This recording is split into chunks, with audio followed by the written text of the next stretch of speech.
रात के 12 बज चुके थे। भाई ने धीरे से मेरे कमरे का दरवाज़ा खोला और अंदर आकर मुझे सोता हुआ देखकर अंदर से दरवाजे की कड़ी लगा दी। मैं भी सोने का नाटक ही कर रही थी। कमरे में हम दोनों के सिवा और कोई भी नहीं था। मुझे अच्छे से मालूम था कि मेरा भाई आधी रात को मेरे कमरे में किस लिए आया है। मैं भी बिस्तर पर आंख बंद करके ऐसी पड़ी थी जैसे बहुत ही गहरी नींद में हूँ। उसके बाद जो भाई मेरे साथ करने वाला था वो मुझे मालूम था, पर मैं भी उसे रोकने की कोशिश नहीं करती थी। क्यों नहीं रोकती थी, इसका जवाब आपको कहानी में आगे मिलेगा। आखिर ये सब कैसे शुरू हुआ और भाई को सबसे ज़्यादा मेरे में क्या पसंद था। पूरी कहानी जानने के बाद आपके होश उड़ जाएंगे कि कैसे उसने मुझे सिर्फ अपनी उंगली से। हेलो दोस्तों, मेरी उम्र 21 साल थी। मैं सेकंड ईयर की स्टूडेंट थी। उन दिनों गर्मी शुरू हो चुकी थी, इसलिए हमें कॉलेज से छुट्टियां मिल गई थीं। रोज़ की तरह आज भी पूरे घर की सफाई करने के बाद मैं अपने बिस्तर पर आराम कर रही थी। थकावट इतनी ज़्यादा थी कि ऐसा लग रहा था जैसे पूरा बदन अकड़ गया हो। मैं अपने बिस्तर पर लेटकर सुकून पाने की कोशिश कर रही थी और हाथों से अपने सिर की मसाज कर रही थी। तभी मेरी एक कराहती आवाज़ सुनकर मेरा भाई विक्की बंद कमरे में आया और कहने लगा, क्या हुआ दीदी, तबीयत तो ठीक है? मैंने कहा, क्या बताऊं भाई, मम्मी सारा काम मेरे सर पर डालकर चली जाती है।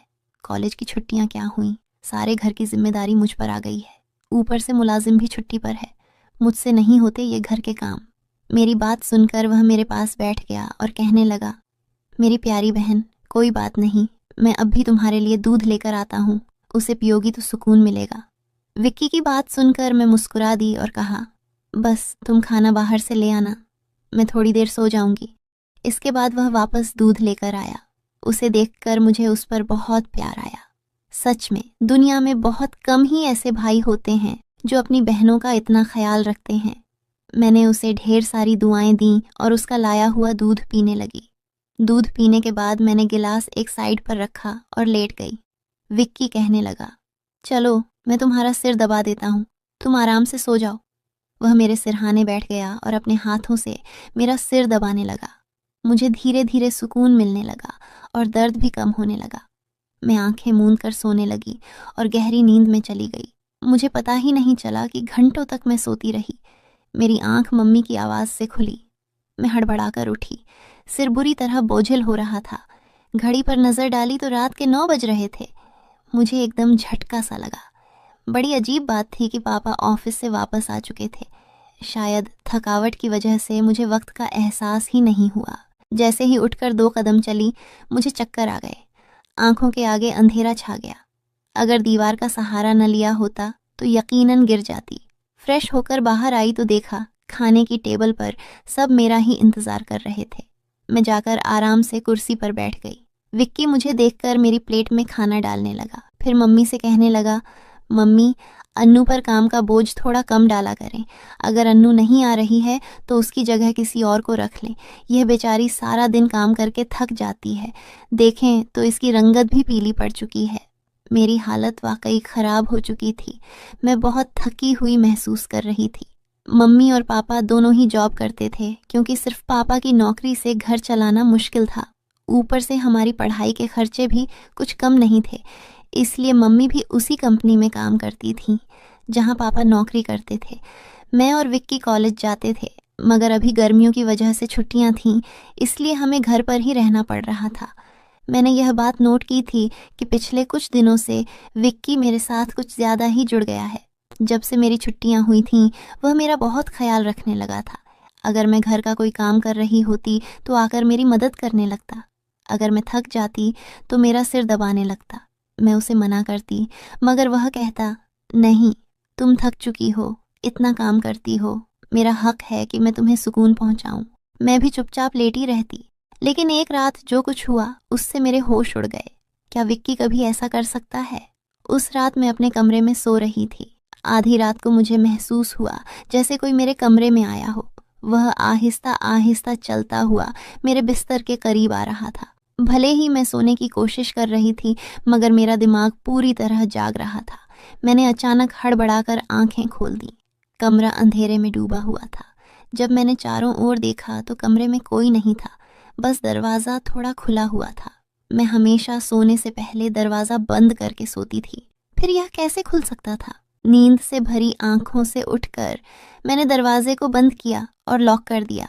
फिर पलटकर बिस्तर पर सोने चली गई। मेरी आंखें बंद होते ही एक बार फिर मुझे किसी के चलने की आहट सुनाई दी, जैसे कोई मेरे बिस्तर के पास बैठ रहा हो। ऐसा लगा जैसे कोई अपना हाथ मेरी ओर बढ़ा रहा हो। डरते हुए मैंने पलटकर देखा, लेकिन वहां कोई नहीं था। घबराहट के मारे मेरी सांसें तेज हो गई थीं। मैंने तुरंत उठकर कमरे की लाइट ऑन की। दरवाज़ा खोलकर बाहर भी देखा, मगर वहां भी कोई नहीं था। आज से पहले ऐसा कभी नहीं हुआ था जो अब हो रहा था। मुझे प्यास लगी तो मैं कमरे का दरवाज़ा खोलकर बाहर निकली। उसी वक्त विक्की भी अपने कमरे से बाहर निकला। मुझे देखकर उसने पूछा, क्या बात है, आप अभी तक जाग रही हैं? मैंने जवाब दिया, कुछ नहीं, बस ऐसा महसूस हुआ जैसे कमरे में कोई मौजूद हो। पानी पीकर मैं दोबारा कमरे में आ गई और पीछे पीछे विक्की भी आ गया। उसने कहा, आपको डरने की ज़रूरत नहीं है। अगर आपको डर लग रहा है तो मैं आपके पास सो जाता हूँ। मैंने उसे मना करते हुए कहा, नहीं, तुम्हें अपनी नींद खराब करने की ज़रूरत नहीं है। तुम अपने कमरे में जाकर सो जाओ। लेकिन वह जिद करने लगा, मैं आपको अकेला किसी भी हाल में नहीं छोड़ सकता। आपकी तबीयत खराब हो सकती है। मैं आपको तकलीफ में नहीं देख सकता। आप सो जाएं, मैं यहीं सो जाता हूँ। आखिरकार मैं बेड पर जाकर सो गई। उसने तकिया उठाया और सोफे पर रख कर वहीं सो गया। उस रात मुझे ऐसा महसूस हुआ जैसे कोई मेरे सिरहाने बैठकर मुझे बहुत देर तक देखता रहा हो। उसने मेरे बालों को सहलाया, मेरे चेहरे पर उंगलियां फेरी और मैं सुकून से सोती रही। यह सब मुझे एक सपने जैसा लग रहा था। अगली सुबह जब मैं उठी तो मेरा मूड बड़ा अजीब था, लेकिन जब मैंने अपने भाई पर गौर किया तो मैं हैरान रह गई। शुक्र था कि मैंने अपने जिस्म को दुपट्टे से ढक रखा था। मेरी कमीज़ बेतरतीब हो चुकी थी। मुझे हैरत हुई क्योंकि आज से पहले मैं कभी इस तरह इतनी गहरी नींद में नहीं सोई थी। आज मैं थोड़ी खुश भी महसूस कर रही थी, लेकिन इसकी वजह समझ नहीं आ रही थी। मैंने उससे पूछा तो उसने कहा, मैं तो रोज़ ही इतना खुश होता हूँ। जिसे आप जैसी बहन मिल जाए वह क्यों ना खुश हो। घर के सारे काम निपटा कर जब मैं बैठी तो विक्की तेल लेकर मेरे पास आ गया। कहने लगा, अन्नू दीदी, अपने बाल खोल लीजिए, मैं आपके सिर में मसाज कर देता हूँ। मुझे उसकी हरकतें अजीब लगने लगीं। मैंने कहा, यह तुम्हारा काम नहीं है, जाओ अपने दोस्तों के साथ घूमो फिरो, मुझे मसाज की ज़रूरत नहीं है।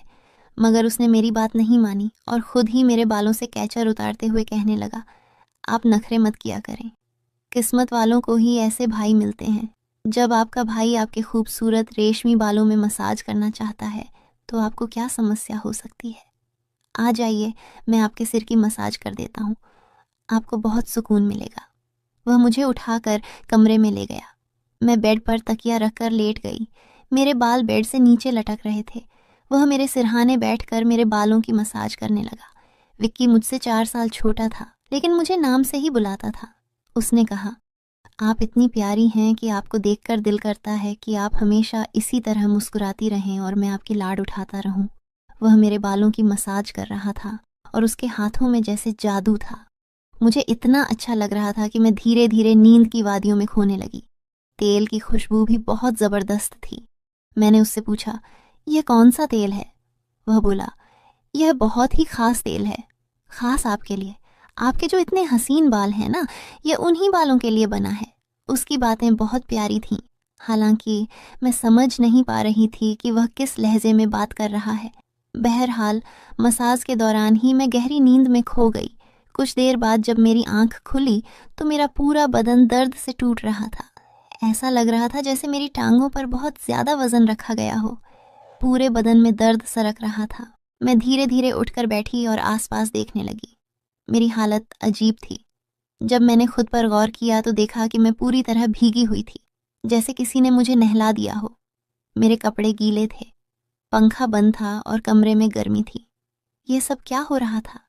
बड़ी मुश्किल से मैं बेड से उठी। मुझे चक्कर आ रहे थे, चलना मुश्किल हो रहा था। मैं अपनी हालत समझ नहीं पा रही थी।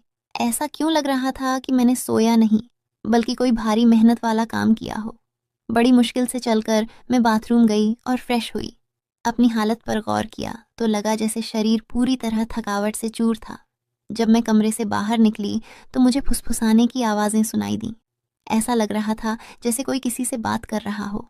घर में मेरे और विक्की के अलावा कोई नहीं था। फिर वह किससे बात कर रहा था? मैं पहले किचन में पानी पीने गई, मगर तब तक वह फुसफुसाहट रुक चुकी थी।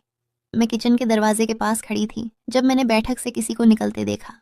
उसके हाथ में काफ़ी पैसे थे जिन्हें देखकर वह मुस्कुरा रहा था। यह देखकर मेरे माथे पर बल पड़ गए। अगले ही पल उसकी नज़र मुझ पर पड़ी। मुझे देखकर उसने कहा, अन्नू, आप उठ गईं? मैं उसकी तरफ धीरे धीरे चल कर गई। वह हड़बड़ाकर पैसों को अपनी पैंट की जेब में डालने लगा, मगर मैंने उसका हाथ पकड़कर उन पैसों को सामने लाकर पूछा, इतने पैसे तुम्हारे पास कहाँ से आए? वह नजरें झुका चुका था। धीरे से कहने लगा, आप प्लीज पापा को मत बताना। मैं ताज्जुब में थी कि उसने यह पैसे पापा को क्यों नहीं दिए।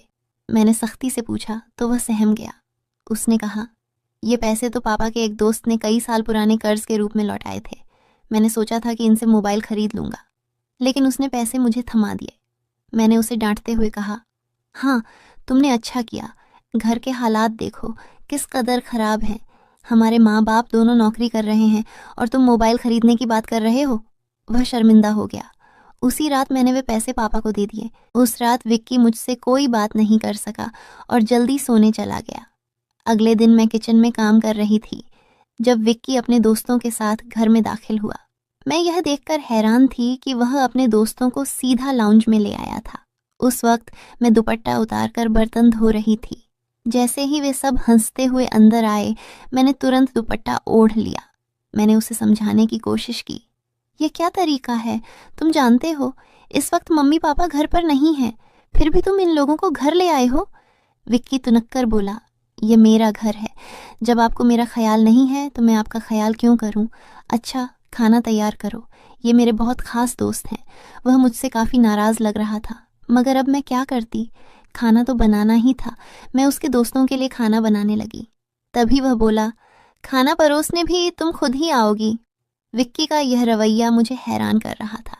छोटी सी बात पर वह इतना कैसे बदल सकता था? मैंने खाना टेबल पर लगा दिया। मैंने गौर किया कि उसके दोस्त बार बार मुझे घूर रहे थे। वे सभी विक्की की उम्र से बड़े लग रहे थे और अजीब तरीके से मुझे देख रहे थे, जैसे मुझे निगल ही जाएंगे। मैं डरकर अपने कमरे में चली गई और खुद को बंद कर लिया। जैसे ही वे गए, मैं विक्की पर फट पड़ी, दोबारा तुम्हारे ये दोस्त इस घर में नजर नहीं आने चाहिए। मगर वह अगले ही पल मेरे गाल थाम कर कहने लगा, इतना गुस्सा कहाँ से आता है? वे दोबारा नहीं आएंगे, लेकिन आप इस बारे में मम्मी पापा को कुछ नहीं बताएंगी। विक्की के इस बर्ताव से मैं परेशान हो गई। वह कभी प्यार जताने लगता था तो कभी चिढ़ने। बहरहाल मैंने हामी भर दी और अपने कमरे में चली गई। मुझे विक्की की हरकतें दिन ब दिन अजीब लगने लगी थीं। उस रोज़ भी जब मैं अपने कमरे में आराम करने के लिए सोई तो अचानक मुझे अपने पैरों पर किसी के हाथ महसूस हुए। मैंने चौंक कर आंखें खोलीं तो देखा कि विक्की मेरे पैरों को अपनी गोद में रखकर मसाज कर रहा था। मैंने तुरंत उसे ऐसा करने से मना किया, मगर वह कहने लगा, मैं जो कर रहा हूँ मुझे करने दो। इस घर में एक मैं ही हूँ जिसे आपकी इतनी फिक्र है। मम्मी पापा को तो काम से ही फुर्सत नहीं है। मैं भी थक चुकी थी। आंखें बंद की और सोने लगी। विक्की के हाथों की मसाज से मुझे नींद आ गई, लेकिन जब मेरी आंख खुली तो मेरे होश उड़ गए। मेरा सिर बुरी तरह चकरा रहा था। बिस्तर की चादर बिल्कुल बेतरतीब हो चुकी थी। बिस्तर पर एक शर्ट और एक मेल परफ्यूम पड़ा था। यह सामान किसका था? मैं कुछ बोल नहीं सकी।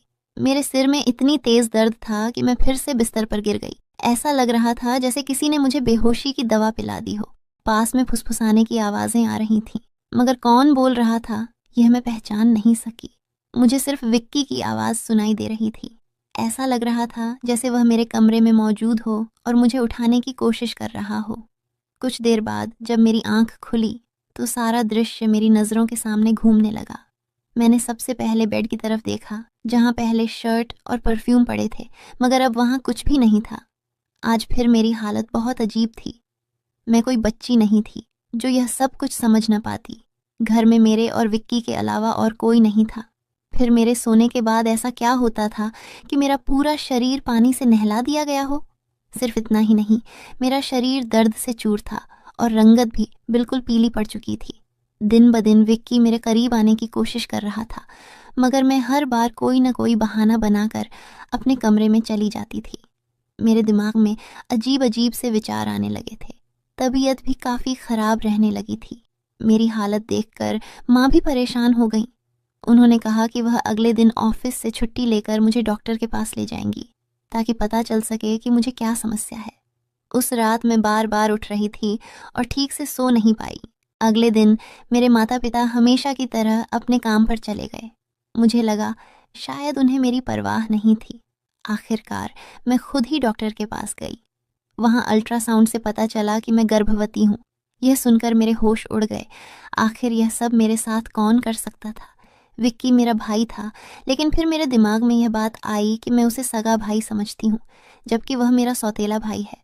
विक्की मेरी माँ की दूसरी शादी से था, जबकि मैं उनकी पहली शादी की औलाद थी। इस तरह की बातें मुझे गलत सोचने पर मजबूर कर रही थीं। मुझे समझ नहीं आ रहा था कि यह बात मैं अपने माता पिता को कैसे बताऊं। विक्की जब भी मेरे पास बैठता तो कभी मेरा हाथ पकड़ता तो कभी मेरे गाल खींचने लगता। मैं पहले इन बातों को हल्के में लेती थी, मगर अब सब कुछ अलग नजर आ रहा था। एक दिन मैं अस्पताल गई और अबॉर्शन से पहले डॉक्टर से कहा कि इस बच्चे का डीएनए टेस्ट किया जाए। डॉक्टर ने रिपोर्ट दी और जब मैंने उसे देखा तो मेरी सांसें थम गईं। जो मैं सोच रही थी वैसा कुछ भी नहीं था। बच्चा विक्की का नहीं था, लेकिन फिर सवाल उठा, यह किसका था? मैंने इस गुत्थी को सुलझाने के लिए अपने कमरे में मोबाइल का कैमरा फिट कर दिया। मुझे सच जानना था। कुछ दिनों बाद जब माँ पापा घर पर नहीं थे, विक्की फिर मेरे पास आया। उसने मेरे सिर की मालिश शुरू कर दी। मैंने बहुत कोशिश की कि मैं ना सोऊं, मगर तेल में शायद कोई बेहोशी की दवा मिलाई गई थी। जैसे ही मैं उस तेल को सूंघी, बेहोश हो गई। 1 घंटे बाद जब मुझे होश आया तो माँ बाप घर लौट आए थे। मैंने तुरंत अपने कमरे में लगे कैमरे की रिकॉर्डिंग देखी और जैसे ही सच्चाई सामने आई, मेरे पैरों तले जमीन खिसक गई। विक्की मेरे कमरे में अपने घटिया दोस्तों को लाता था। वे मेरे साथ घिनौना बर्ताव करते थे। अपना काम पूरा करने के बाद वे विक्की को पैसे देकर चले जाते। यह देखकर मैं पूरी तरह टूट गई। गुस्से और सदमे में मैं अपने कमरे से बाहर निकली। मैंने विक्की का गिरेबान पकड़ा और थप्पड़ों की बरसात कर दी। मम्मी पापा भी यह सब देखकर दौड़ कर आए। पापा ने मेरे हाथ पकड़ लिए और गुस्से में कहा, होश में हो क्या? पागल हो गई हो? क्यों मार रही हो इसे?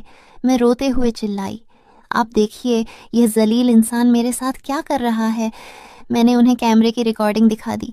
वीडियो देखकर माँ फर्श पर गिर पड़ी। पापा को भी अपनी आंखों पर यकीन नहीं हो रहा था। गुस्से से भरे पापा ने विक्की को पकड़कर पीटना शुरू कर दिया। उसके मुंह और नाक से खून बहने लगा। तभी विक्की गुस्से में चिल्लाया, मैंने इसे कभी अपनी बहन समझा ही नहीं। मुझे पैसों की ज़रूरत थी और लोग इसके लाखों रुपए देने को तैयार थे। मुझे अपनी ज़रूरतें पूरी करनी थी, इसलिए मैंने यह कदम उठाया, अपनी बहन की जिस्म फरोशी करवाई।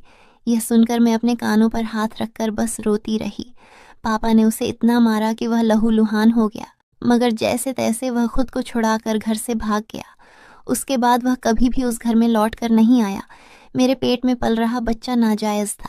मैंने उसका अबॉर्शन करवा दिया, मगर विक्की ने मेरे साथ जो घिनौना खेल खेला था वह मेरे मन से मरते दम तक नहीं मिटेगा।